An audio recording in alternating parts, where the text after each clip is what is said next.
Elon Musk aceita Jesus e é batizado. Você já ouviu falar de Elon Musk?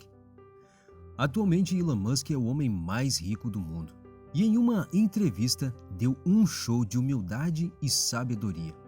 Quando questionado pelos entrevistadores em um tom quase que irônico se ele aceitaria Jesus como Salvador e se gostaria de ser batizado, Elon revelou seu apreço e admiração pela pessoa de Jesus e, em um suspiro profundo, disse que gostaria de ser salvo por Cristo. Falou ainda que os ensinamentos de Jesus fazem todo o sentido e que concorda com ele, e revela seguir alguns de seus princípios. Assista agora um trecho dessa entrevista.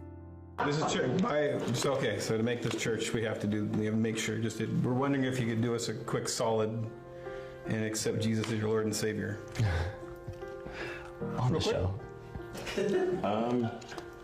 Personal Lord and Savior. It's a quick prayer. I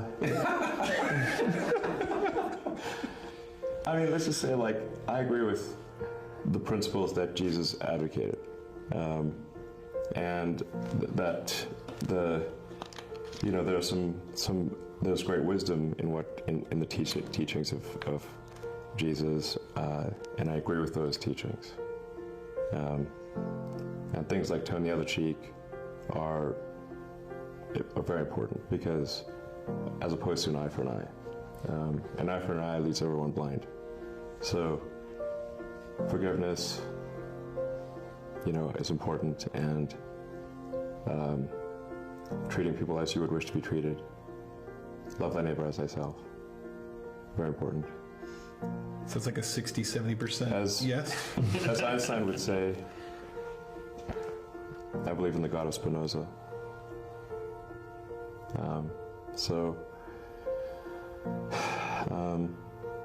But hey, if Jesus is saving people, I mean, I wouldn't stand in his way. I'll be sure, I'll be saved. Why not? Sweet, we did it. Yeah. I think he just said yes. We got him. All right, we got him. We got to be saved. Sounds good. You want to get baptized or anything? I was baptized. Oh, okay. Anglican, Yeah. Oh, yeah, he's done. They dunked me in the water when I was just a baby. Cool. Depois dessas declarações, como harmonizar o acúmulo de riquezas e bens materiais com a vida eterna? Como um seguidor de Jesus pode ter tanto vida eterna e riquezas nessa terra? Depois que você assistir esse vídeo, eu garanto que sua visão sobre o dinheiro e também sobre vida eterna irão mudar para sempre. A riqueza e o cristão podem andar juntos? Como entender quando Cristo disse que era mais fácil um camelo passar pela fenda de uma agulha do que um rico entrar no reino dos céus? Mateus 19:24. E como entender quando dizem que o dinheiro é a raiz de todos os males? 1 Timóteo 6:10. Será que o cristão precisa abdicar de seus bens e ficar longe de riquezas e deve viver com apenas o necessário para sobreviver nessa terra, para que possa herdar o reino dos céus? Ou será que o cristão também pode desfrutar das riquezas e todo o conforto que o dinheiro pode proporcionar e ainda ter a vida eterna? Esses e outros questionamentos sobre o cristão e as riquezas serão respondidas nesse vídeo. Fique comigo até o final, porque eu vou fazer uma oração poderosa especialmente para você. Eu sou Leonardo e antes que eu comece, preciso pedir que você se inscreva nesse canal e ative o sininho das notificações para que você não perca o próximo vídeo. Já curta esse vídeo e deixe o seu comentário sobre esse assunto. No seu ponto de vista, o cristão, ele deve falar sobre riquezas e finanças, ou esse não deve ser um tema abordado por cristãos sinceros? Deixe sua opinião aqui nos comentários desse vídeo. A Bíblia oferece conselhos perenes e práticos sobre como gerenciar suas finanças. Então, o que dizer sobre dinheiro e riqueza? É certo ou errado, bom ou ruim? A própria riqueza não é o problema, embora a nossa atitude em relação a ela possa ser. Uma pessoa pode acabar voltando-se para o dinheiro em vez de voltar-se para Deus, como fonte de proteção e estabilidade à medida que acumula bens mundanos. As pessoas que creem na Bíblia possuem visões extremamente divergentes sobre o que ela diz, incluindo sobre o dinheiro. Alguns veem o dinheiro como a raiz de todos os males e acreditam que a pobreza faz a pessoa se aproximar de Deus. Outros aceitam o evangelho da saúde e riqueza, acreditando que os cristãos são destinados quase que automaticamente a serem financeiramente prósperos ou até milionários. Existem pessoas que aceitam essas ideias contraditórias e pensam que elas vêm diretamente da Bíblia. Então, o que a Bíblia realmente diz sobre esse assunto? O dinheiro é bom ou mal? Para fundamentar a administração das finanças pessoais, devemos começar considerando se é correto os cristãos acumularem riquezas. Acima de qualquer coisa, precisamos ter em mente que o dinheiro serve para 3 coisas básicas: realizar sonhos, proporcionar segurança e conforto para si e para os seus, e ajudar outras pessoas. Tendo isso em mente, vejamos como a Bíblia trata as riquezas. A primeira vez que a Bíblia menciona alguém endinheirado, ela fala de um homem justo. Seu nome era Abraão, que era muito rico em gado, em prata e em ouro. Depois encontramos Deus prometendo que, através dos descendentes desse homem, todas as nações da terra seriam abençoadas. Abraão foi rico, mas também foi o pai dos que creem. Romanos 4:11. Deus não é contra as riquezas. Na realidade, ele é a origem das bênçãos financeiras. 1 Samuel 2:7 e Provérbios 10:22. E nos lembra que ser diligente também leva à riqueza. Provérbios 10:4. Quando temos mais dinheiro do que precisamos para as despesas normais, devemos ser sábios e guardar também para eventualidades futuras. A Bíblia fala bem do poupador quando diz que a formiga acumula sabiamente comida durante o inverno. Provérbios 6, do 6 ao 11. Também fala bem de alguém que provê para os filhos e os netos. O homem de bem deixa uma herança aos filhos, de seus filhos, mas a riqueza do pecador é depositada para o justo. Provérbios 13:22. De fato, devemos entender que ter bastante dinheiro nos coloca em uma posição melhor para ajudar os necessitados. Por outro lado, a pobreza limita a nossa capacidade de ajudar os outros. Algumas pessoas dizem: de que adianta ter dinheiro se não pode dormir em paz? Essas são crenças limitantes que nos afastam do dinheiro e das bênçãos do Senhor. Alguns podem pensar: o que vale mesmo é ter uma família unida e com amor. O dinheiro não é tão importante assim. Crenças e mais crenças que limitam o cristão a viver uma vida miserável e, de certa forma, egoísta. Porque se os bons não prosperam para ajudar o próximo, os maus continuam prosperando sem se importar com coisa alguma. Imagine que você é um pai de família e você tem uma família linda e unida, mas acontece algo e você fica sem emprego, sem trabalho e o dinheiro termina. Então você precisa pagar o aluguel ou a prestação da casa, do carro, a conta da luz e, para piorar, a comida termina. E precisa ir ao mercado, mas não há dinheiro na conta. E não pode usar o cartão de crédito porque a fatura já está atrasada. Mas é hora de dormir e como um pai ou uma mãe de família vai conseguir dormir em paz, com tranquilidade, sabendo que ao amanhecer seus filhos não terão o alimento?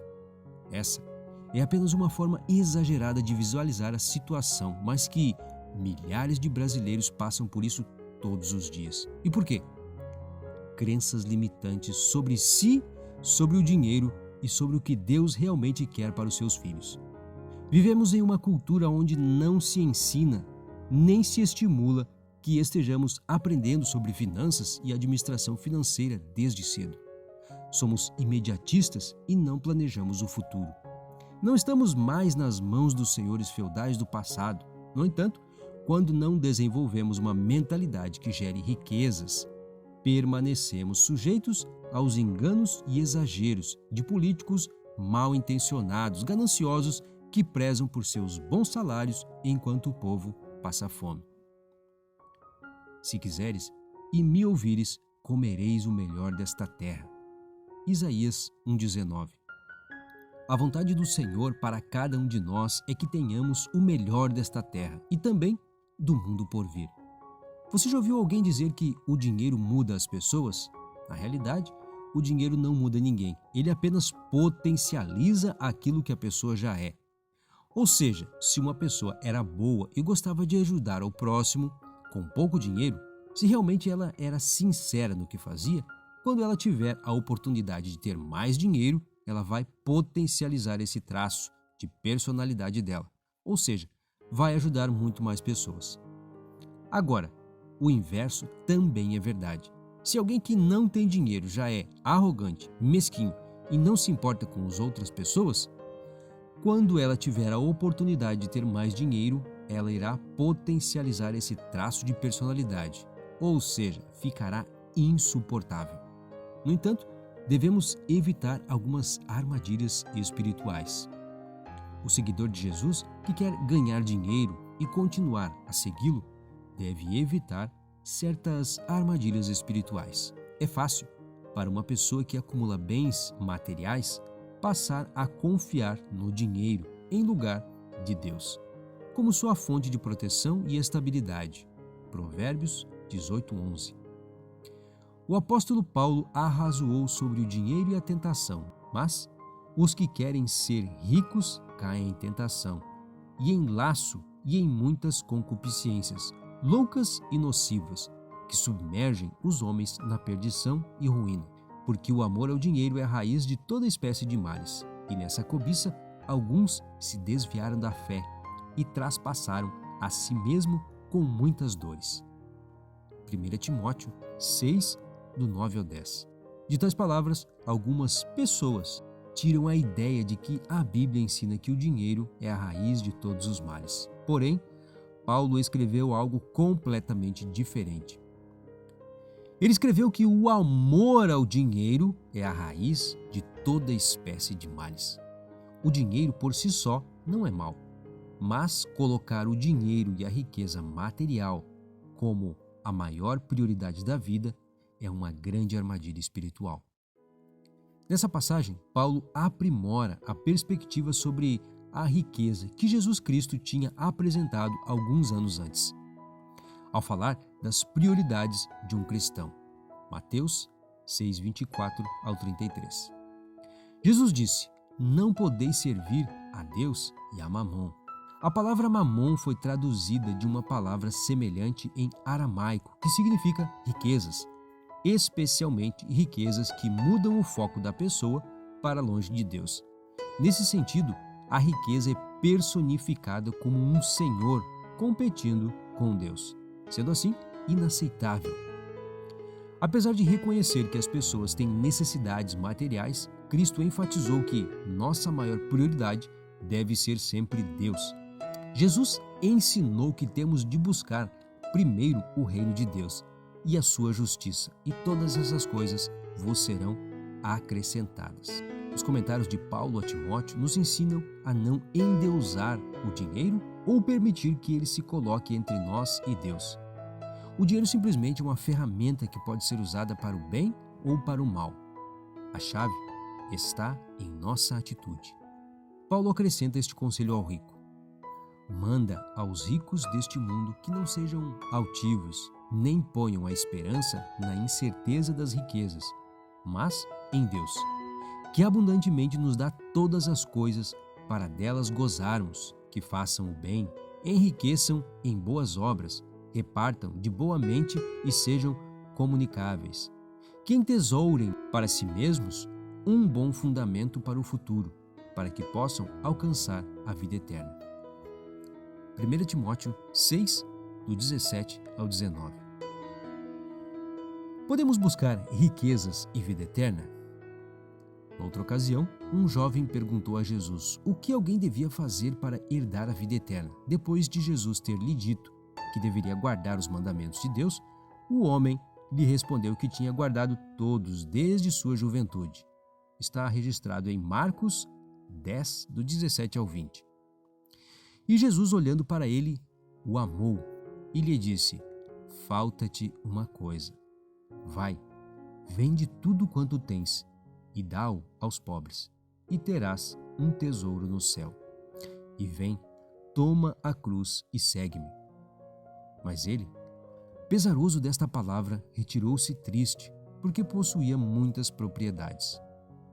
Note que, antes de tudo, Jesus o amou, assim como a mim e a você. Nesse momento, ele estava querendo abrir os olhos daquele jovem e direcionar o seu coração para o verdadeiro alvo. Ele não estava querendo que o jovem vivesse na miséria. Ele queria apenas fazer com que o coração dele estivesse no lugar certo. Havia um Deus a quem aquele jovem adorava e não era o Deus Criador. Então Jesus, olhando em redor, disse aos seus discípulos: quão dificilmente entrarão no reino de Deus os que têm riquezas. E os discípulos se admiraram destas palavras. Mas Jesus, tornando a falar, disse-lhes: filhos, quão difícil é para os que confiam nas riquezas entrar no reino de Deus. É mais fácil passar um camelo pelo fundo de uma agulha do que entrar um rico no reino de Deus. No passado, as cidades eram cercadas por muros e tinham um grande portão de entrada para que as pessoas e comerciantes pudessem passar e comercializar dentro das cidades. Esses comerciantes traziam suas mercadorias transportadas em camelos, porém, quando a noite caía, os portões eram fechados e as únicas passagens eram pequenos portões que eram seguidos de corredores muito estreitos, para dificultar a entrada de invasores, permitindo a passagem apenas de pedestres.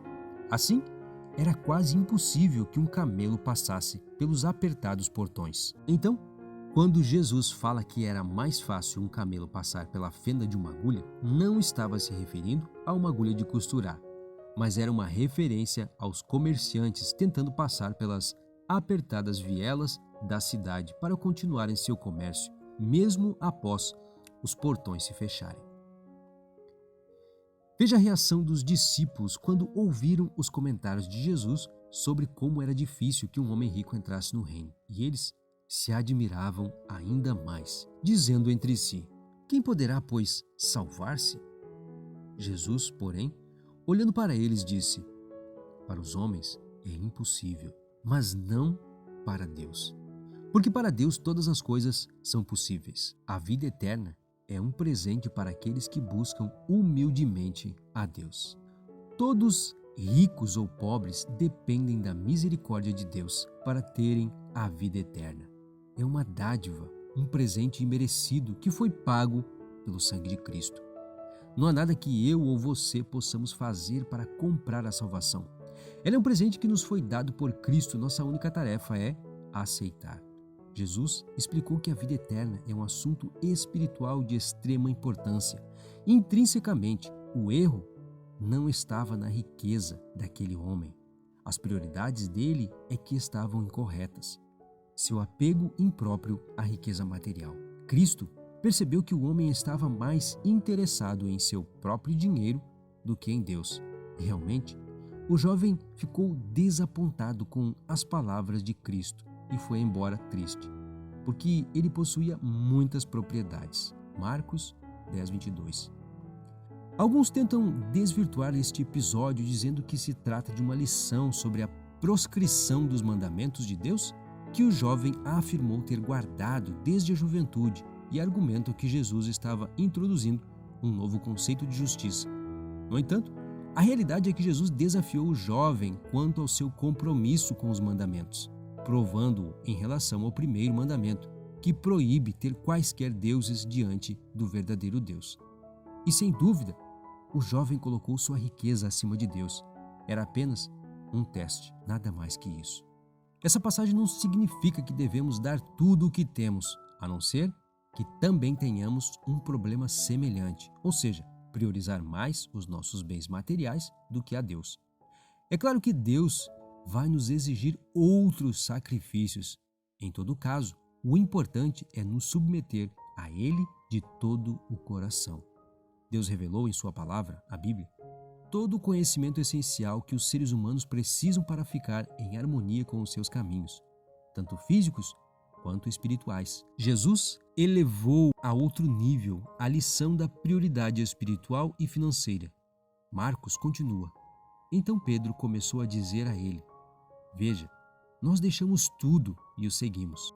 Assim, Jesus respondeu e disse: Seguramente eu vos digo, não há ninguém que deixou casa, ou irmãos, ou irmãs, ou pai, ou mãe, ou esposa, ou filhos, ou terras, por minha causa e pelo Evangelho, que não receba 100 vezes mais, já neste tempo, em casas e irmãos e irmãs e mães e filhos e terras com perseguições, e no futuro, vida eterna. Aqui Jesus promete recompensas físicas e espirituais a quem o coloca em primeiro lugar. Assim, está claro que ele não é contra a prosperidade, desde que não façamos disso a maior prioridade de nossas vidas. Ter sempre as prioridades corretas pode ser um verdadeiro desafio para as pessoas que foram abençoadas com bens materiais. Os ricos não devem se vangloriar em suas riquezas. Jeremias 9:23. Temos de nos lembrar da instrução de Cristo sobre nossas prioridades. Ajuntai tesouros no céu, onde nem a traça nem a ferrugem consomem, e onde os ladrões não minam nem roubam. Porque onde estiver o vosso tesouro, aí estará também o vosso coração. Mateus 6, do 20 ao 21. As pessoas podem ter preconceitos a respeito do dinheiro. Às vezes, o rico menospreza os pobres. E outras vezes, o pobre menospreza os ricos. Jesus não tinha esse preconceito. Ele comeu com cobradores de impostos e com pecadores desprezados, sendo chamado de amigo deles. E também pregava aos pobres. Ele não demonstrou nenhuma parcialidade e até se encontrava com os ricos. Foi um homem rico que o seguia, que enterrou em uma tumba pessoal que era de família. Mateus 25, 57 e 60. Jesus Cristo morreu por toda a humanidade, sem levar em conta a posição social ou financeira de ninguém. As Escrituras que repassamos mostram a neutralidade do dinheiro. Nem é bom, nem é ruim. Porém, nossas atitudes quanto a ele, isso sim é importante. O dinheiro testa a nossa submissão. Ele torna visível se somos submissos a Deus ou a nossos bens. Na melhor das hipóteses, o dinheiro deve ser um instrumento usado para fins importantes, seja para trazer segurança, saúde e conforto para os nossos queridos, seja para realizar sonhos, seja para ajudar ao próximo. Precisamos ter em mente que o dinheiro é um meio e não um fim em si mesmo. Se puder, feche seus olhos. Eu quero orar por você. Amado, santo e eterno Pai, louvado seja o teu santo nome, Senhor. Tu és o nosso Deus, o nosso Criador. O poder e a glória está nas tuas mãos. As bênçãos espirituais e materiais, Senhor, todas elas vêm de ti, Pai. Nesse momento, Senhor, nos reunimos em oração na tua presença, em torno do teu nome, para que, mais uma vez, Senhor, possamos ser abençoados por ti. Santo Deus, que nesse momento tu coloque as tuas mãos, Pai, sobre este filho, sobre esta filha que está ouvindo essa mensagem agora. Que eles possam receber de ti as bênçãos espirituais e as bênçãos materiais. Que o Senhor abençoe as suas finanças, que o Senhor abençoe a sua saúde, o seu corpo e a sua mente. Que o Senhor abençoe neste momento, Senhor, a sua família, que eles tenham uma família unida, uma família linda. Que eles estejam com o seu matrimônio, esteja tudo bem, Senhor, que eles estejam unidos, que eles estejam se amando, que eles tenham filhos, Pai, ao seu redor, que estes filhos sejam uma bênção por onde quer que eles passem. Santo Deus, que nesse momento tu coloque as tuas mãos, querido Pai, sobre todos os teus filhos que recebem esta mensagem em seus corações, Senhor. Que eles sejam abençoados espiritualmente e financeiramente, Senhor.